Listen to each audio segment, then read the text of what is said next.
गणनायकाय गणदैवताय गणाध्यक्षाय धीमहि गुणशरीराय गुणमण्डिताय गुणेशानाय धीमहि गुणातीताय गुणाधीशाय गुणप्रविष्टाय धीमहि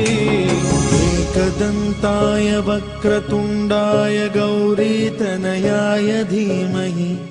गजेशानाय भालचन्द्राय श्रीगणेशाय धीमहि